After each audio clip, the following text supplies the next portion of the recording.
윤석열 대통령 석방 등 국민적 관심이 높은 현안들에 대하여 관련 기관장들을 대상으로 답변을 듣기 위한 것입니다. 질의는 배부해드린 질의 순서에 따라 실시하고 주질의 시간은 7분으로 하겠습니다. 그러면 박은정 의원님, 질의해 주시기 바랍니다. 네, 법원행정처장님. 예. 지금 서울중앙지방법원 부장판사님의 구속 취소 결정 때문에 온 나라가 지금 혼란에 빠졌습니다. 법조도 그렇고요. 구속기간 산입에 관련된 명문 규정을 법원행정처장님도 잘 알고 계시죠? 규정 잘 알고 있습니다. 네, 그 규정 좀 올려주시겠어요? 그래서 이 사건은 윤석열 내란수계 사건은 공수처에서 체포해서 체포영장에 의해서 체포했고 체포적부심을 거치고 그리고 영장이 청구되어서 구속되었고요. 그리고 중앙지방검찰청으로 이첩이 돼서 기소가 됐습니다. 법원행정처장님도 잘 아시다시피 형사소송법 214조의 2 체포와 구속 적부심에 관한 규정 13항에 보시면 수사관계 서류가 법원에 접수한 때부터 그 반환한 때까지 구속기간에 들어가지 않는다. 체포 시한 48시간에도 들어가지 않는다는 것이고 그 체포와 구속 적부심 이 기간에는 이 기간은 그러니까 구속기간 열흘 에 들어가지 않아서 이것이 더 추가해서 구속기간이 계산이 된다는 것은 대한민국 형사소송법 71년 동안 2,300명의 검사들이 그리고 법관들이 이 규정에 기해서 영장을 청구하고 발부하고 해왔습니다. 그런데 저기 이제 때로 되어 있는 것은 아마 지기현 판사님이 어떻게 해석했었는지 모르겠지만 저희는 제가 검사 24년 했는데 실무상 저 때도 시간으로 계산할 수도 있지만 저희도 일로 계산을 했었습니다. 그동안 아실 건데요. 그리고 구속 전 피의자 신문 201조의 2도 저기는 이제 날로 되어 있습니다. 그러니까 수사관계 서류가 법원에 접수한 날로부터 반환한 날까지 구속기간에 산입하지 않는다고 되어 있습니다. 행정처장님 맞습니까? 예, 그렇게 되어 있습니다. 예, 그러면 지기현 서울중앙지방법원 부장판사님은 어떻게 체포적부심에 걸린 이 시간이 저 구속기간 산입, 그러니까 214조의 이 13항을 이 적용 대상이 되지 않는다. 체포와 구속은 다르다 이렇게 판단을 하셨더라고요. 14조의 이 13항이 있는데도 불구하고 저 법 조항을 위반한 겁니다. 저 버젓이 있지 않습니까, 행정처장님? 맞지 않습니까? 규정에는 그와 같이 적힌 바와 같습니다. 네. 규정에 있고 저 규정에 따라서 2,300명의 검사들이 체포적부심, 구속적부심이 구속기간에 산입하지 않는 것으로 구속기간을 계산해 왔습니다. 그런데 지기현 부장판사님은 어떻게 체포적부심 기간은 저기에 산입되지 않는다는 규정이 적용되지 않는다는 어디에 듣도 보도 못한 자기만의 형사소송법이 있는지 모르겠습니다. 그래서 이 혼란이 발생을 한 거고요. 이런 자의적인 법관의 법 해석 때문에 국민을 향해 총뿌리를 겨눈 윤석열 내란수계 피고인이 구속취소 결정이 났습니다. 이것은 유대인을 학살한 나치 시대에도 법관들이 법에 따라 했습니다. 법에 따라서 나치 유대인 학살을 했거든요. 그런데 이 규정은 이번에 이 결정은 형사소송법에도 맞지 않는 형사소송법을 위반한 저는 결정이라고 생각합니다. 행정처장님 어떻습니까? 예, 말씀드리겠습니다. 우리 위원님께서 201조의 이제 실질심사 관련한 불산입 규정 그리고 214조의 2 13항 적부심 관련한 불산입 규정 두 가지를 말씀을 하고 계십니다.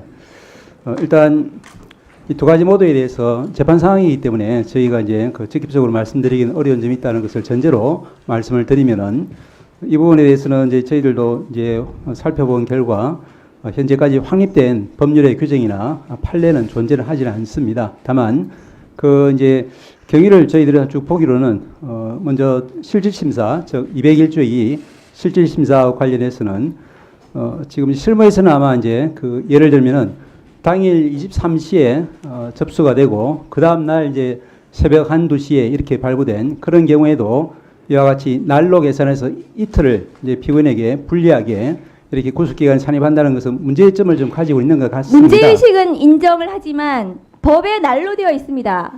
법에 난로 되어 있는 것을 바꾸시려면 국회의원 하셔야 돼요. 국회의원에 대해서 시간으로 바꾸시면 됩니다. 제가 말씀을 맞으 법에 난로 되어 있기 때문에 난로 계산을 해왔고 지난 71년 동안 2,300명의 검사들, 경찰들이 난로 계산을 했습니다. 법관들도 그렇게 했습니다. 다음 거 보여주시죠.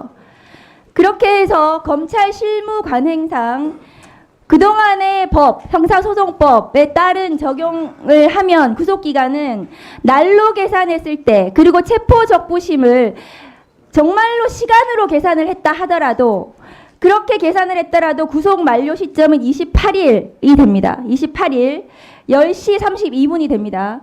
그런데 지기현 부장판사님의 계산에 따라서 계산을 하면 그 밑에 표를 보시면 구속 만기가 체포적부심 기간을 당연히 산입하지 않아야 됩니다. 형사소송법 214조의 이 13항을 적용해야 되기 때문에.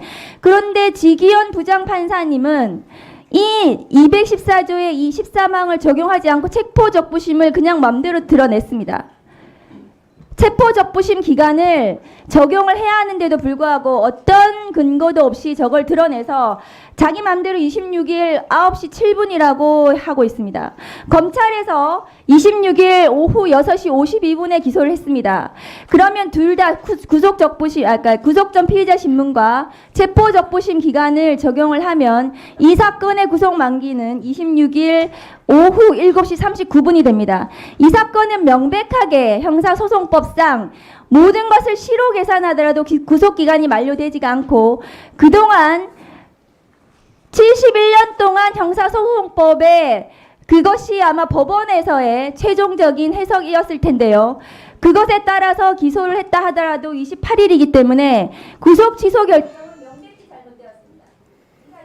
예, 저희 위원장님 말씀을 네. 예, 네, 하세요. 예, 조금 전에 이어서 말씀을 드리겠습니다. 저 처장님 예, 포함해서 예, 이것까지 같이 설명해 주세요.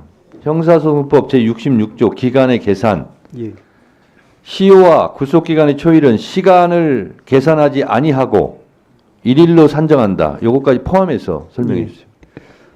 먼저 말씀드린 것처럼 이제 실질심사 기간 불산입 관련해서는 학설에서는 이제 주석서에서는 이제 실무와 같이 실무의 통상의 견해는 이제 그 우리가 확립된 판례는 없긴 하지만 이제 말씀하신 것처럼 이제 날을 기준으로 하는 경우가 많은 것 같긴 합니다.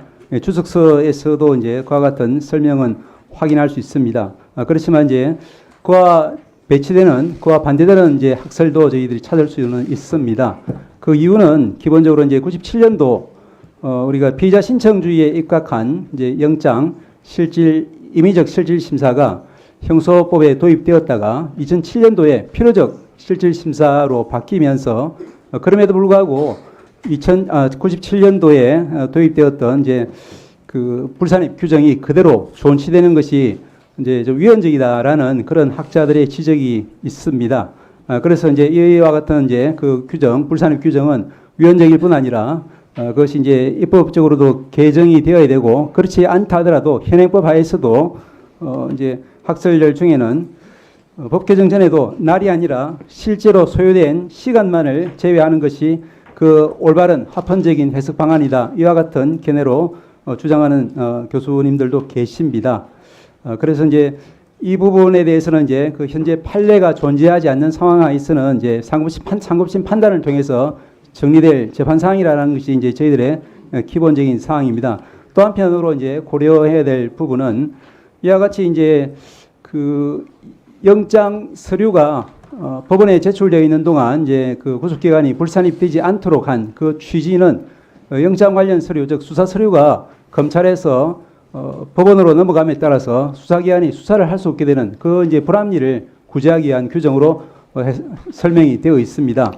그런데 말씀드린 것처럼 이것이 이제 필요적 실질 심사 도입하에서는 이제 위헌적인 소지가 많다는 지적과 함께 또한 이제 현재 형사전자소송이 도입되면은 이 부분은 반드시 시정되어야 한다. 그런 취지의 결론이 저희들 이제 그 사법정책연구원 발간한 그런 책자에도 나와 있습니다. 그리고 이제 재판부에서는 아마 이제 그 실무와 다소 결을 달리하는 판단을 한 것 같지만 그렇지만 이제 실무 아까 말씀드린 것처럼 학설의 여러 견해 중에 절차적으로 가장 엄격한 그런 입장을 채택한 것으로 판단이 됩니다. 그리고 이제 잘 아시다시피 그 작년 연말 무렵에 그 별건 구속, 즉 이제 당해 사건으로 구속되지 않고 다른 사건으로 구속되어 있다거나 또는 다른 사건으로 이미 확정 판결을 받고 수용 중인 피고인에게 대해서도 그 피고인은 이제 필요적 국선 사유로 보아야 한다는 취지에서 종전의 실무례와 또 판례 해석로를 바꾸고 전원합의체에서 변경된 판례를 선고한 바가 있고 또한 마찬가지로 이제 그 전자정보 매체, 즉 컴퓨터라든지 스마트폰이라든지 이런 부분에 대해서 이제 피의자의 참여권 보장되어야 한다든지 그 부분이 더 나아가서 실질적인 피합 수사에게까지 보장되어야 한다는 취지로 판례 법원 행정처장님, 예. 지금 처장님 설명을 들으면 예. 국민들이 더 혼란스럽고 헷갈릴 것 같아요. 그래서 제가 지정을 해서 알아듣기 쉽게 제가 말씀을 드리겠습니다.